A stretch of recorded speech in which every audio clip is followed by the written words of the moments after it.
नमस्कार दोस्तों। ज्योतिष शास्त्र में जिस ग्रह को सबसे शुभ और सौम्य कहा जाता है वो है देवगुरु बृहस्पति महाराज। और बृहस्पति महाराज वर्ष 2025 में 14 मई को अपना राशि परिवर्तन करने वाले हैं। वर्तमान में यानी 14 मई तक ये शुक्र की वृषभ राशि में संचार कर रहे हैं, किंतु ये 14 मई को शुक्र की वृषभ राशि से निकल के और बुध की मिथुन राशि में संचार करेंगे। और सबसे खास बात यह है कि 2025 में ही बृहस्पति महाराज अपना 2 बार राशि परिवर्तन करेंगे। बृहस्पति महाराज एक ही राशि में लगभग 12 महीने तक रहते हैं, इसीलिए इनका राशि परिवर्तन सभी जातकों के लिए काफ़ी महत्वपूर्ण होता है। जैसे शनि महाराज एक ही राशि में लगभग 2.5 वर्ष तक रहते हैं, ऐसे ही बृहस्पति महाराज का भी राशि परिवर्तन सभी के लिए भिन्न भिन्न प्रभाव दिखाता है। ये जरूरी नहीं है कि बृहस्पति महाराज शुभ ग्रह हैं तो सभी राशि वालों के लिए इनका शुभ फल ही मिलेगा। कुछ राशियां ऐसी भी होती है जिनकी कुंडली में इनका अशुभ फल भी देखा जाता है। मिथुन राशि वालों के लिए बृहस्पति महाराज इनके सप्तम और द्वादश भाव के स्वामी होकर के और 14 मई तक इनके 12वें भाव में संचार कर रहे हैं। 12वें भाव में बृहस्पति महाराज का संचार अच्छा नहीं कहा गया है। खर्चों में ज़्यादा वृद्धि होती है, व्यापार में हानि देखने को मिलती है, पति पत्नी के रिश्तों में कुछ सामान्य स्थिति नहीं रहती। लेकिन ये अब 14 मई से 12वें भाव में से निकल के और इनकी स्वयं की राशि पर संचार करेंगे जो प्रथम भाव में।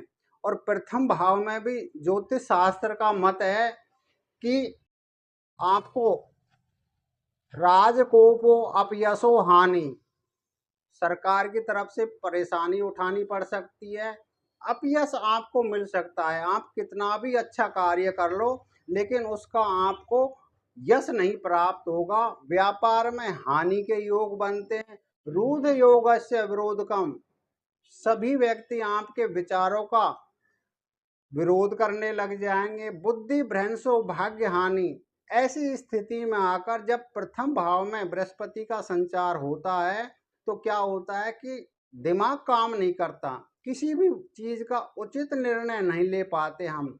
भाग्य हानि, तनु भाव में बृहस्पति महाराज जब भी गोचर वश आते हैं तो क्या होता है, अपनी नवम दृष्टि भाग्य पर डालते हैं, इसलिए हमारे भाग्य की हानि हमें देखने को मिलती है। हमारे भाग्य का सपोर्ट नहीं मिलता। ऐसा फल कब होता है, भय तनुगते गुरु, जब तनु भाव में यानी प्रथम भाव में बृहस्पति महाराज अपना संचार करते हैं। और मिथुन राशि वालों के लिए बृहस्पति का एक शत्रु का स्वभाव है, जो इनके लिए इनका गोचर वैसे भी ठीक नहीं कहा जा सकता। 14 मई से और 18 अक्टूबर तक बृहस्पति महाराज इनकी स्वयं के प्रथम भाव में संचार करेंगे, किंतु 18 अक्टूबर से ये निकल के और 5 दिसंबर तक इनके द्वितीय भाव में संचार करेंगे, जहां पर कर्क राशि है। और कर्क राशि में बृहस्पति आकर के उच्च का स्थान प्राप्त कर लेते हैं और इनके द्वितीय भाव में बृहस्पति महाराज 5 दिसंबर तक रहेंगे। और 5 दिसंबर को ये पुनः अपनी राशि का परिवर्तन करके और फिर इनके प्रथम भाव में आ जाएंगे, जहां पर ये 10 मार्च 2026 तक रहेंगे। इसलिए इस बार मिथुन राशि वालों को इनके तरह तरह के परिणाम देखने को मिलेंगे। जब आपके प्रथम भाव में संचार करेंगे तो अपनी पंचम दृष्टि आपके पंचम भाव पर डालेंगे, सप्तम दृष्टि आपके सप्तम भाव पर डालेंगे और नवम दृष्टि आपके नवम भाव यानी भाग्य भाव पर डालेंगे। तो प्रथम भाव से क्या होगा, देखिए बृहस्पति महाराज जहाँ बैठते हैं वहाँ की तो अवश्य हानि करते हैं, लेकिन इनकी जो दृष्टि है वो अमृतमयी बताई गई है। ज्योतिष शास्त्र का मत है कि जहाँ पर भी जिन भावों में बृहस्पति महाराज अपनी दृष्टि डालते हैं उन भावों में शुभ परिणाम देखने को मिलता है, उन भावों से हमें काफ़ी लाभ प्राप्त होता है। तो पंचम भाव में जब बृहस्पति महाराज आपके प्रथम भाव से दृष्टि डालेंगे तो यदि आपकी शिक्षा में कोई विघ्न उत्पन्न हो रहे हैं तो वो दूर होंगे। यदि आप किसी प्रतियोगी परीक्षाओं की तैयारी कर रहे हैं तो उसमें आपको लाभ मिलेगा। यदि आप फैमिली प्लानिंग बना रहे हैं, संतान उत्पत्ति के विषय में सोच रहे हैं तो उसमें भी आपको लाभ मिलेगा। और क्या होगा, व्यापार में भी आपको लाभ मिलेगा, बुद्धि आपकी सही काम करेगी।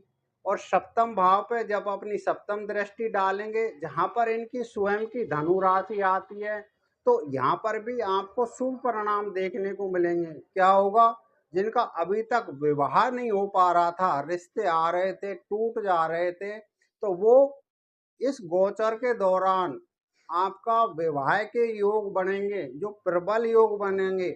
और व्यापार में अगर आपको नुकसान हो रहा था तो व्यापार में भी लाभ देखने को मिलेगा। पति पत्नी के बीच में यदि किसी भी प्रकार से मनमुटाव हो रहा था तो वो भी दूर होगा। और अपनी नवम दृष्टि से जब आपके भाग्य भाव को देखेंगे, जहाँ पर शनि की कुंभ राशि आती है, तो भाग्य भाव में बृहस्पति महाराज कारक भी हो जाते हैं। तो क्या होगा, लंबी यात्राएं हो सकती हैं आपकी, धर्म कर्म में आपकी रुचि बढ़ेगी, घर में कोई मांगलिक कार्य हो सकता है और पिता का आपको भरपूर सहयोग मिलेगा। ऐसा आपके जब प्रथम भाव में बृहस्पति महाराज संचार करेंगे तब होगा। और जब आपके ये द्वितीय भाव में यानी कर्क राशि में आ जाएंगे तो अपनी पंचम दृष्टि आपके छठे भाव पर डालेंगे, सप्तम दृष्टि आपके अष्टम भाव पर डालेंगे और नवम दृष्टि आपके दसम भाव पर डालेंगे। द्वितीय भाव में बृहस्पति का बहुत अच्छा फल कहा गया है। क्या होगा, जो उच्च प्रतिष्ठित लोग हैं उनसे आपका मेल जोल बढ़ेगा, लंबी यात्राओं के योग बनेंगे, धन लाभ, आप जो भी बिजनेस करते हैं उसमें आपको धन लाभ के योग मिलेंगे, शुभ कार्यों पर आपका पैसा खर्च होगा, धर्म की तरफ आपकी विशेष रुचि बढ़ेगी, भूमि भवन का आपको लाभ हो सकता है। और आपके जो पैतृक संपत्ति है वो आपको नहीं मिल रही थी तो इस गोचर के दौरान आपको उसके मिलने के भी योग बनेंगे। यदि आप ज्वेलरी से संबंधित कोई कार्य करते हैं तो उसमें भी आपको प्रबल योग बनेंगे। और क्या होगा, अपनी पंचम दृष्टि आपके छठे भाव पर डालेंगे। यदि आपका कोई केस मुकदमा चल रहा था तो उसमें भी आप बरी हो जाओगे। यदि आपके ऊपर कर्ज की स्थिति बन रही थी तो आपका कर्ज भी समाप्त हो जाएगा। यदि आप लोन लेना चाह रहे थे, लोन अटका हुआ था, तो वो भी आपके द्वितीय भाव में बृहस्पति के संचार के दौरान आपको लोन बड़ी आसानी से मिल जाएगा।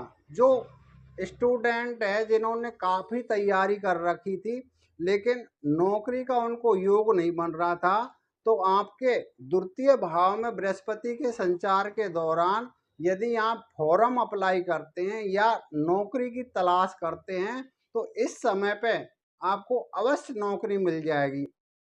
अष्टम भाव पर जब अपनी दृष्टि डालेंगे तो आपके शरीर में जो भी लीवर से संबंधित या पाचन क्रियाओं से संबंधित या हार्ट से संबंधित कोई छोटी वगैरह परेशानी चल रही थी तो उसमें भी सुधार होगा। अचानक आपको धन की प्राप्ति हो सकती है और थोड़ी समस्याएं दे सकते हैं क्योंकि अष्टम भाव समस्याओं का भी है। वाहन वगैरह आपको काफ़ी सावधानी से चलाना है। अपनी दसम दृष्टि अपनी नवम दृष्टि आपके दसम भाव पर डालेंगे तो दसम भाव आपके कार्यों का भाव है, जहाँ से आपके कार्य देखे जाते हैं। कार्य में यदि किसी कारण से अवरोध उत्पन्न हो रहा था तो वो अवरोध दूर होगा। व्यापार में यदि कोई समस्याएं आ रही थी तो समस्याएं दूर होंगी। कार्य आपका बड़े अच्छे तरीके से चलेगा। जो नौकरी पेशा व्यक्ति हैं उनको भी प्रमोशन बनने के योग हैं।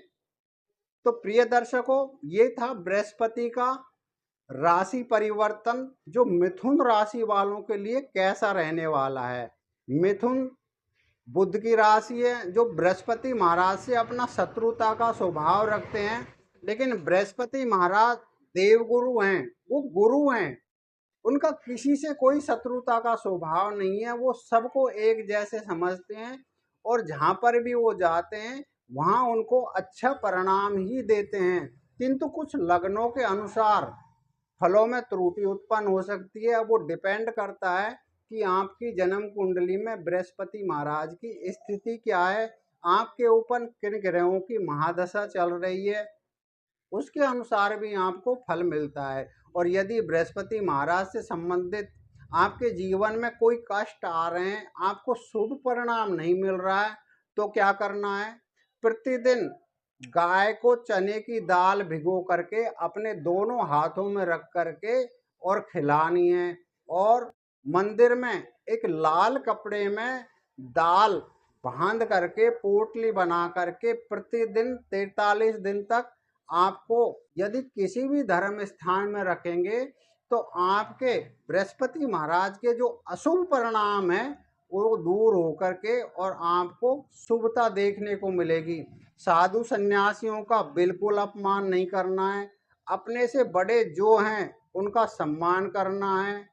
यदि आप ये शास्त्रीय उपाय करते हैं तो आपको अवश्य लाभ होगा। तो ये कार्यक्रम आपको कैसा लगा, इस विषय में आप अपनी राय कमेंट बॉक्स में अवश्य दें। और यदि आप हमारे चैनल से नए जुड़े हैं तो इस बार चैनल को सब्सक्राइब कर लीजिए, जिससे आने वाले वीडियो का नोटिफिकेशन सबसे पहले आपको प्राप्त हो।